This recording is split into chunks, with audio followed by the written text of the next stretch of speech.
When a silent majority allows their nation to lose its common sense, that nation is lost, and you are allowing them to take your country away from you.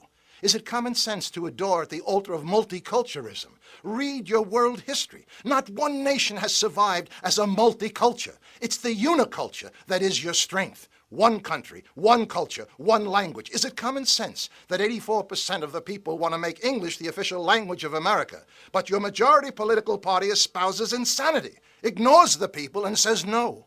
Is it common sense that 53 countries, mostly in Africa, have declared English to be their national language, and the party who declares we will unite you says press 2 for Spanish? Is it common sense to adopt your new national religion of diversity when the very word means disunity?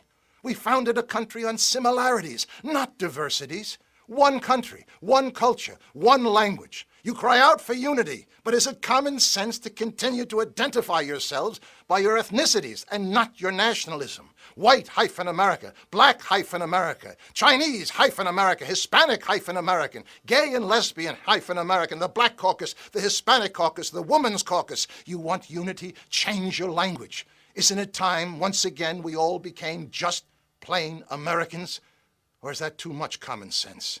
Is it your new common sense now to stand up and cheer when a presidential candidate wants to hand over the health care system to that same government who has run Social Security, Medicare, Medicaid, and 12 other entitlement programs into bankruptcy? A government bureaucracy who can't run a railroad, your airports, secure your borders, or find 15 to 20 million illegal aliens.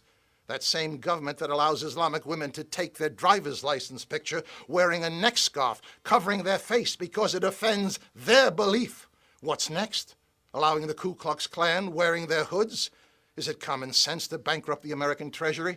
Fighting wars for countries whose silent majority won't fight for themselves? Your debt is now $9.4 trillion.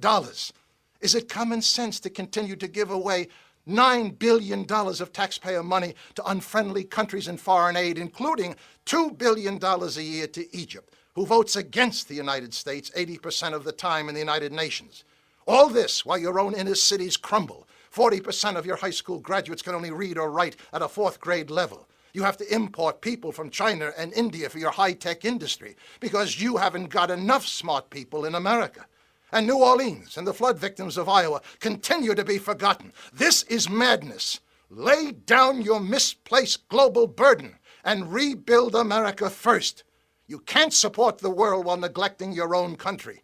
Are you unifying the country with common sense when both of your presidential candidates cry out, we must show compassion for the 15 to 20 million invaders from south of your border?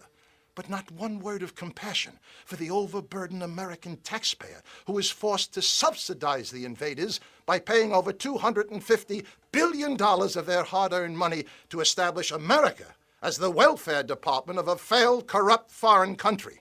Are you unifying your country with common sense by sending out your utility bills and your Social Security checks in Spanish?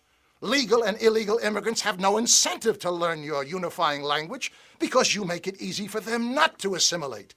How many of you write in big letters across that bill, English only, please, and send it back? Stop bending over backwards to accommodate every other culture but your own. Is it common sense to allow your activist judges to ignore your history, your culture, your Declaration of Independence, and every other founding document to remove God from public life?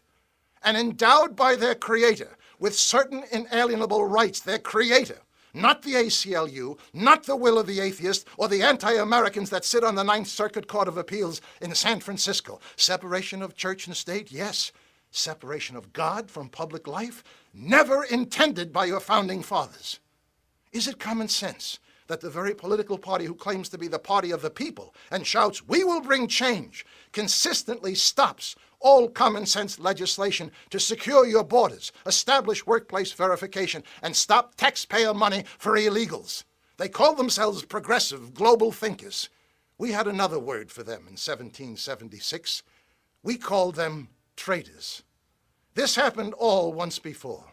232 years ago, it led to revolution and thousands of dead in the streets. It will happen again unless you take back America now. Join the grassroots movement of the Second American Revolution, not of guns and violence, but pressure, pressure, pressure on your none-representing representatives who created these problems in the first place. This is the most important phone number in your democracy, the Congressional Switchboard. Pick up your phone every day, every hour if need be, and call your representatives and tell them in no uncertain language to listen to the silent majority or else be thrown out on their hindquarters. It's toll-free, and your taxes pay for it. Would you stand by and watch your family perish when you have the power to save them? Of course not. Then why are you doing that to your own country? 1-866-340-9281. Perhaps you allow all this destructive, uncommon sense out of a distorted notion of tolerance. Remember what Aristotle said, tolerance is the last virtue of a dying society. You are tolerating the behavior that is destroying you. This wine was once rich, highly desired and admired, but when you dilute it with enough water, it stops being anything. Take back America now. Choose to be part of the Second American Revolution.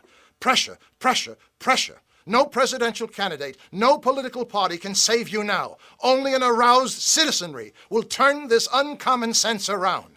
And he or she who does nothing now is helping them to destroy America. My name is Thomas Paine, and I approve of this message. I only hope to God you will too.